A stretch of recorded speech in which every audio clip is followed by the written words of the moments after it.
हर आदमी यही सोच रहा है कि भाई इस बार क्या आर्सेनल जीतेगी, क्या अपने क्वाड्रुपल के लिए और आगे वो जा पाएगी या मैनचेस्टर सिटी उन्हें रोक पाएगी। देखिए हर आदमी ये भी कह रहा है कि भाई टाइटल के लिए भी बहुत इंपॉर्टेंट हो सकता है, प्रीमियर लीग टाइटल भी इस गेम से डिसाइड हो सकती है, क्योंकि जो टीम ये मैच हारेगी उसका शायद मोमेंटम ब्रेक होगा, वो शायद आने वाले मैचों में थोड़ा और नर्वस हो जाएगी। तो मेरे हिसाब से ये सब चीज़ें थोड़ा वेक पॉइंट्स हैं, क्योंकि कैराबाओ कप कभी भी इतना इंपॉर्टेंट नहीं रहा है कि उससे जीते फिर उसके बाद जो जीत रही है वही जाके टाइटल जीते। हुआ है, बट ऐसा नहीं है कि हमेशा ऐसा होगा। और जो लोग कह रहे हैं कि जो ये मैच जीतेगा उसका बहुत बड़ा असर पड़ेगा जो रिटर्न फिक्सचर होने वाला है एटिहाड में बिटवीन सिटी एंड आर्सेनल, उस मैच पे इस रिजल्ट का बहुत बड़ा असर पड़ेगा, तो मेरे ख्याल से ऐसा नहीं होने वाला है। उसका रीज़न ये है, देखिए अगर दो टीमें इक्वली स्टैक्ड हैं, दोनों के पास 50-50% चांस है जीतने का, तो मान लीजिए कोई एक मैच जीतता है, तो लॉ ऑफ एवरेजेस ये कहता है, प्रोबेबिलिटी ये कहती है, मैथ्स ये कहती है कि दूसरा मैच वो जनरली नहीं जीत पाएगा। और मैं उसमें बहुत फर्म बिलीवर हूँ, क्योंकि मैंने पिछले 15-20 साल में ये ज़रूर देखा है कि लगातार किसी एक टीम का किसी दूसरी टीम के जो ऑलमोस्ट इक्वल स्ट्रेंथ की है, हराना बहुत मुश्किल होता है। अगर आप ये भी सोचें कि भाई मरीनियो की जो टीम थी रियल मैड्रिड वाली, वो भी जब पहला मैच 5-0 से हारी, तो उसी साल वो जाके कोपा डेल रे जीत जाते हैं। क्योंकि अगर दो इक्वली स्टैक टीम है, दो इक्वली स्ट्रॉन्ग टीम है, तो ऐसा नहीं होगा कि एक ही टीम दूसरी टीम को बार बार हराती जा रही है। इसलिए मुझे लगता है कि इस मैच का इंपॉर्टेंस है, सिग्निफिकेंस है, जो जीतेगा वो टाइटल जीतेगा, बट ये नहीं है कि वो प्रीमियर लीग टाइटल भी जीतेगा। उसका और इस मैच का कोई लेना देना नहीं है। ये मैच एक डिफरेंट आइडेंटिटी है, बल्कि मैं तो ये भी कहूँगा कि जो भी ये मैच जीतेगा, वो जो रिटर्न लेग है वो मैच नहीं जीतेगा, वो या तो दूसरी टीम जीतेगी या तो वो मैच ड्रॉ रहेगा। I am so confident of this. अगर अब हम बात करें कि प्रेडिक्टेड लाइनअप जो है, इसमें अगर आप देखें, देखिए सिटी के पास इस समय ऑलमोस्ट फुल स्टैक अवेलेबल है, उनके जितने रिटर्न जितने लॉन्ग टर्म इंजरीज थे वो भी वापस आ गए हैं। सिर्फ इस समय जो बाहर हैं ग्वार्डियोल, उसके अलावा अगर आप देखें तो कोवाचिच वापस आ चुके हैं। अभी मैचेस भले ही नहीं खेले हैं लेकिन फिटनेस उन्होंने अटेन कर ली है। उसी की तरह रोबिन डियाज भी हैं, जॉन स्टोन्स भी हैं, धीरे धीरे सब वापस आ रहे हैं। लेकिन मेरे ख्याल से ये मैच क्योंकि इंजरी से अभी अभी वापस आए हैं, तो शायद स्ट्रेट अवे इनको नहीं खिलाया जाए। जो मेरे हिसाब से प्रोजेक्ट लाइनअप होगी वो 4-2-3-1 अगेन वो खेलेंगे। लेफ्ट बैक पे हम देख रहे हैं कि एंटनोरी को जगह मिल रही है। हो सकता है अगर मिडफील्ड और स्ट्रॉन्ग करनी है तो हो सकता है एटनोरी को हटा के निको राइली को लेफ्ट बैक खिलाएं और वहाँ पे निको गोंजालेस को खिलाएं, या अगर ये रिस्क लेना चाहते हैं तो हो सकता है मैटियो कोवाचिच को भी वापस लेके आए यहाँ पे। उनके साथ रहेंगे रॉड्री जब से इंजरी से वापस आए हैं, उससे पहले तो हमें मालूम है उनका क्या लेवल था, बॉलों डोर विनर थे, बट जब से वापस आए हैं क्या वो लेवल अटेन कर पाए, मेरे ख्याल से अभी तक तो हमने नहीं देखा है। बट ये फाइनल है, हमने ज़्यादातर देखा है कि जो भी नॉकआउट मैचेस होते हैं उसमें रॉड्री हमेशा stands up to be counted. उसके अलावा अगर आप बैक फोर देखें, मेरे ख्याल से गेही जब से क्रिस्टल पैलेस से आए हैं पहले 1-2 महीना बहुत अच्छा खेला। उनके आने के बाद सिटी भी लगातार मैच जीत रही थी, लेकिन पिछला 4-5 रिजल्ट आए हैं वो थोड़ा बहुत मुझे लग रहा है मार्क गेही भी एक्सपोज हुए हैं। एक शिफ्ट रहता है जब आप क्रिस्टल पैलेस से सिटी जाएं या आर्सेनल जाएं, the demands are too high. Crystal Palace में आप 5 में से 3 मैच जीतें तो आपकी तारीफ होगी, people will be lording you, लोग कहेंगे कि भाई आपने बहुत अच्छा खेला। बट अगर आप वही चीज़ आर्सेनल या सिटी में करें तो वो एक ऑलमोस्ट डिजास्टर हो जाता है, पॉइंट ऑफ डिस्कशन हो जाता है कि भाई आप 5 में से 3 ही मैच जीते, आप 2 मैच नहीं जीत पाए। तो ये स्टैंडर्ड्स हर मैच में आपको अटेन करना है, हर मैच में आपको 90 आउट ऑफ 100 रहना है। वो लेवल्स शायद क्रिस्टल पैलेस में नहीं थे, वो आपको आदत डालनी पड़ेगी कि भाई यहाँ पे आके आपको हर मैच में आउट परफॉर्म करना है। साथ ही साथ अगर आप बैक फोर देखें, रूबन डियाज बहुत अच्छे फॉर्म में नहीं चल रहे हैं। माटियस नूनियस राइट बैक आप खिला रहे हैं क्योंकि आपके पास राइट बैक में बहुत ज़्यादा ऑप्शंस नहीं है। एटनोरी ने भी अभी अभी तक अपने आप को साबित नहीं किया है। तो जो आपका बैक फोर है वो शायद आपकी स्ट्रेंथ नहीं है। आपका जो गोलकीपर है वो भी आप बोल रहे हैं कि जेम्स ट्रैफर्ड को खिलाएंगे, डोनारूमा के भी पिछले 3-4 मैचेस अच्छे नहीं गए, तो मेरे ख्याल से ये बहुत बड़ा ड्रॉप ऑफ नहीं होगा। ट्रैफर्ड भी बहुत मोटिवेटेड रहेंगे ये दिखाने के लिए कि भाई वो कितने इंपॉर्टेंट है और कितना वो कंट्रीब्यूट कर सकते हैं इस टीम को, तो he will be really motivated. तो ये गोलकीपर मेरे ख्याल से इतना बड़ा कोई ड्रॉप ऑफ नहीं होगा, लेकिन जो बैक फोर है वो शायद इतना स्टेबल नहीं है। उसके अगर आप मिडफील्ड देखें तो अगर ओराइली और रॉड्री खेलते हैं तो एक सॉलिड बेस है, क्योंकि ओराइली के लेग्स बहुत अच्छे हैं, वो फिजिकलिटी बहुत अच्छी है, रंग पार बहुत अच्छी है, तो रॉड्री जहाँ लैक करते हैं वो उन्हें वहाँ पे कॉम्प्लीमेंट कर सकते हैं। अगर पिछले मैच में बर्नार्डो सिल्वा हैंडबॉल के चक्कर में एंड ऑफ नहीं होते तो मेरे ख्याल से मैच में बहुत क्लोज होता, क्योंकि यहाँ से अब आप देखते हैं कि जो सिटी की स्ट्रेंथ है उसके आगे आपके पास ऑप्शंस कितने हैं। सिल्वा, सेमेनियो, डोकू मेरे हिसाब से यहाँ पे खेलना चाहिए, क्योंकि डोकू और सेमेनियो की सबसे ज़्यादा पेस है। आर्सेनल के साथ जब आप खेल रहे हैं तो हो सकता है आपके पास बॉल 50-55% ही रहे, तो 45% ऑफ द टाइम आपको विदाउट द बॉल खेलना है। और अगर आपको काउंटर के चांस मिलते हैं तो आपके पास विंग्स में 2 ऐसे प्लेयर होने चाहिए जो बहुत फास्ट हों। तो वहाँ पे मेरे ख्याल से अगर आप डोको और सेमेन्यो को खिलाते हैं तो आपके पास चांसेस ऑफ विनिंग बहुत ज़्यादा हो जाएंगे, क्योंकि आपके पास चांसेस ऑफ काउंटरिंग बहुत ज़्यादा हो जाएगा। आगे आपके पास हालैंड का फॉर्म एक कंसर्न है, बट मेरे लिए अभी भी वो वर्ल्ड फुटबॉल में दी ग्रेटेस्ट स्ट्राइकर हैं। जो उनके पास फिजिकल एट्रीब्यूट्स हैं, जो उनके पास रनिंग पावर है, जो टर्न ऑफ पेस है, जो शूटिंग एबिलिटी है, right place at the right time. क्योंकि अगर आप सोचें कि देखिए, आप कहेंगे कि शायद हालैंड की टेक्निक बहुत अच्छी नहीं है, कोई ऐसा मेजर ड्रिबलिंग नहीं करते हैं, टेक्निकली कुछ ऐसा एक्सीलेंट नहीं करते हैं, असिस्ट इतने नहीं हैं, पर देखिए हालैंड की जो ग्रेटनेस है फिजिकलिटी है। आप ये सोचिए कि भाई कोई प्लेयर किसी बॉल को ट्रैक कर रहा है, अगर आप फ्रैक्शन ऑफ अ सेकंड भी जल्दी पहुंच जाते हैं तो एक इंटरनेशनल मैच में जहाँ पे मार्जिन इतने कम है, just to get a fraction of a second more, अगर आप किसी भी लूज बॉल को थोड़ा जल्दी पहुंचते हैं, किसी भी हेडर को आप, क्योंकि इतने टॉल हैं तो आप पहले पहुंच रहे हैं, क्योंकि आप इतने स्ट्रांग हैं, अपने डिफेंडर को आप कंटेन कर सकते हैं। तो वहाँ पे ये चीज़ें हैं जो हालैंड को स्पेशल बनाती है। अगर आप कोई बोले कि भाई उनकी ड्रिबलिंग अच्छी नहीं है, पासिंग अच्छी नहीं है, तो वो वैसे भी उसे ग्रेट नहीं बना रही है, उनको ग्रेट बना रही है उनकी फिजिकलिटी। अगर आप सोचें कि भाई कोई, मान लीजिए सुआरेज़ है या केन है, वो लोग उसी बॉल को fraction of a second late पहुंचेंगे, तो उन्हें अपने मैन को बीट करने के लिए या तो कोई इंसेन पीस ऑफ स्किल दिखानी पड़ेगी, या तो कोई बेहतरीन ड्रिबलिंग दिखानी पड़ेगी। बट हालैंड को वो करने की ज़रूरत नहीं है, क्योंकि अगर वो काउंटर पे आगे निकले तो उन्हें रोकना बहुत मुश्किल है, उन्हें कुछ एक्स्ट्राऑर्डिनरी करने की ज़रूरत है नहीं, इसलिए हालैंड स्पेशल बनते हैं। अब उसमें आदमी 10 और रीजंस दे सकता है, ये बोल सकता है कि भाई हालैंड में शॉट पावर बहुत अच्छी है, फिनिशिंग बहुत अच्छी है, टाइमिंग बहुत अच्छी है। ये सब चीज़ें बाय प्रोडक्ट इसी का है कि उनकी फिजिकलिटी बहुत अच्छी है। जो भी फिजिकल एट्रीब्यूट्स हैं, जो उनकी हाइट है, स्ट्रेंथ है, स्पीड है, क्योंकि जब आप इतने टॉल होते हैं, इतने स्ट्रांग होते हैं, तो काफ़ी बार कॉम्प्रोमाइज़ होती है आपकी स्पीड, बट उनके साथ ये भी नहीं हो रहा है, उनकी स्पीड भी कॉम्प्रोमाइज़ नहीं हो रही है। तो that is what makes Holland great.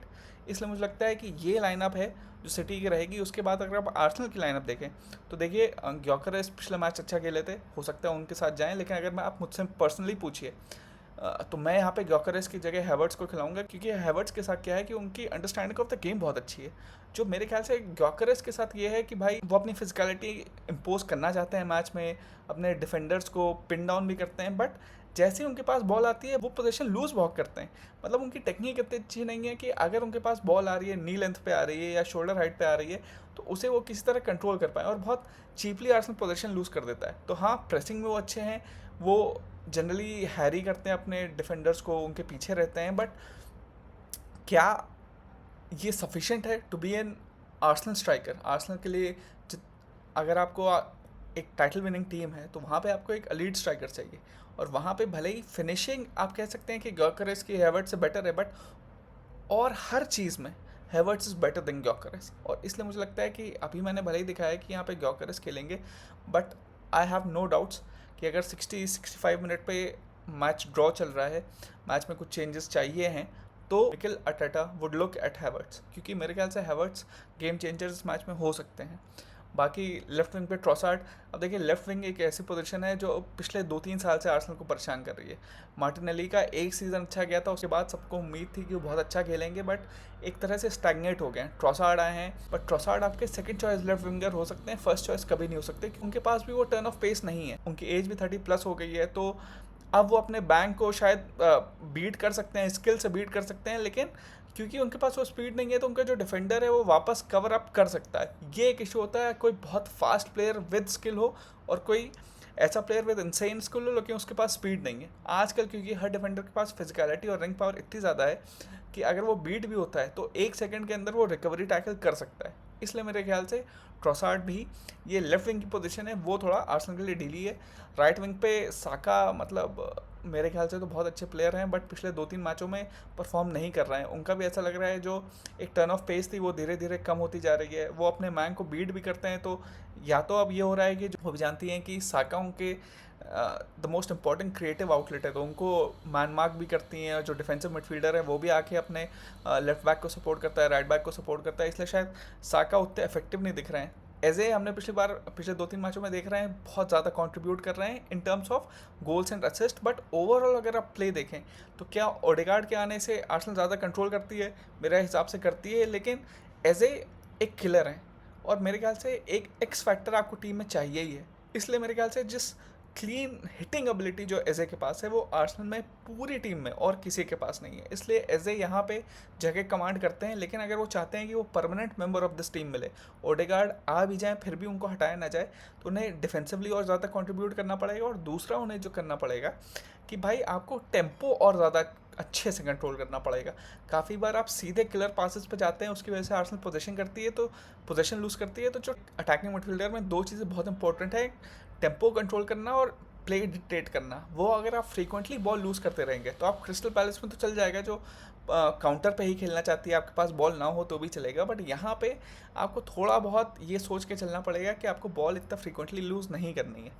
इसलिए मुझे लगता है कि भाई ये जो फ्रंट थ्री फ्रंट फोर है वो सिटी का बेटर है, लेकिन अब आर्सेनल की स्ट्रेंथ आती है। जो डिफेंसिव मिडफील्डर्स हैं, राइस और ज़ुबिमेंडी, वो आर्सेनल के बेटर हैं।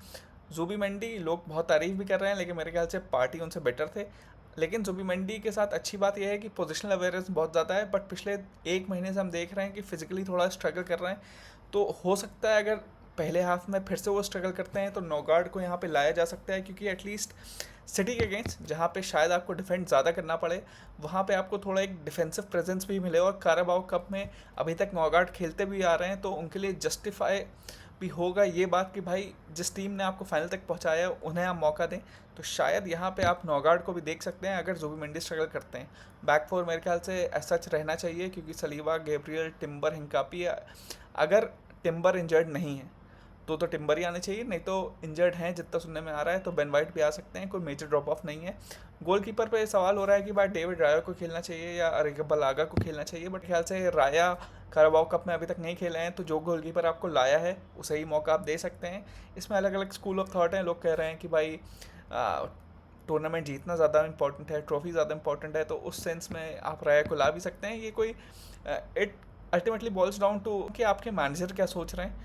हमने देखा है कि गॉर्डियोलो ने क्लियरली बोला है कि भाई वो तो ट्रैफर्ड को ही खिलाएंगे, क्योंकि उन्हीं के बलबूते वो यहाँ तक पहुँचे हैं। तो यहाँ भी हो सकता है कि अरिज़ाबलागा को आर्टेटा बोलें कि भाई आप ही खेलिए। अगर होते भी हैं तो मेरे ख्याल से इतना बड़ा कोई मेजर इशू नहीं होना चाहिए। अरिज़ाबलागा भी अच्छे खासे गोलकीपर हैं, चेल्सी के एक्स प्लेयर रह चुके हैं, ला लीगा में खेल चुके हैं, तो ऐसा कोई मेजर ड्रॉप ऑफ नहीं आना चाहिए। मैच जहाँ जीता जाएगा, जहाँ हारा जाएगा, वो मेरे ख्याल से होगा।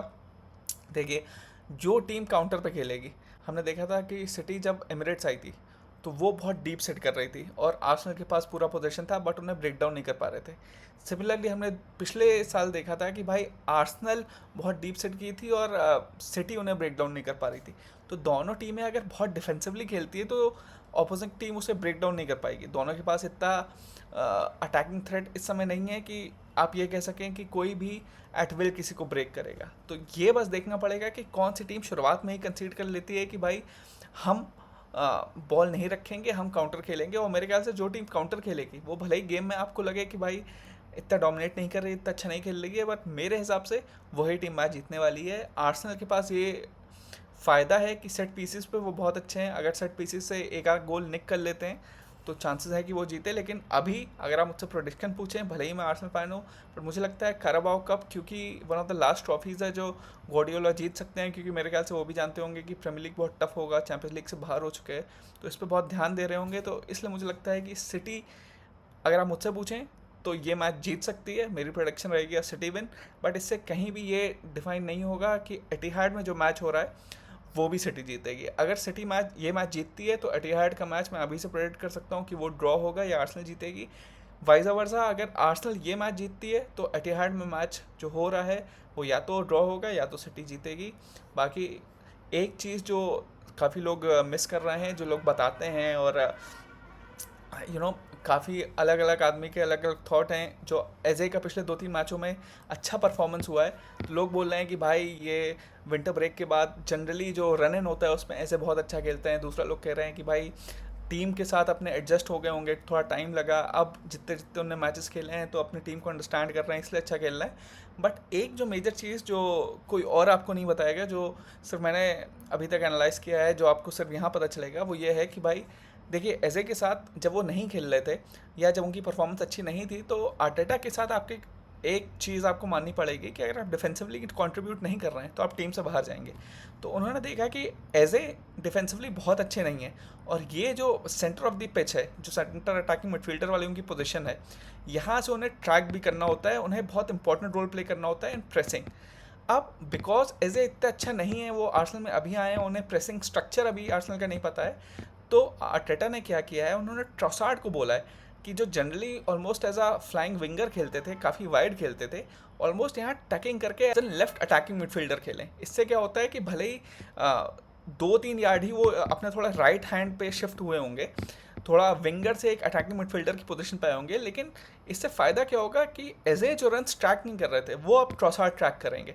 अब क्योंकि ट्रोसार्ड को डिफेंसिवली ज़्यादा रिस्पॉन्सिबिलिटी दी गई है कि भाई जो उनका ऑपोजिट वाला लेफ्ट विंगर होगा आपको उसे भी ट्रैक करना है, आपको यहाँ अटैकिंग मिडफील्ड पे जो पोजीशंस होगी वहाँ भी उसको भी ट्रैक करना है। तो उनको सपोर्ट के लिए हिंकापिया आपको देखेंगे कि थोड़ा और आगे खेल रहे हैं।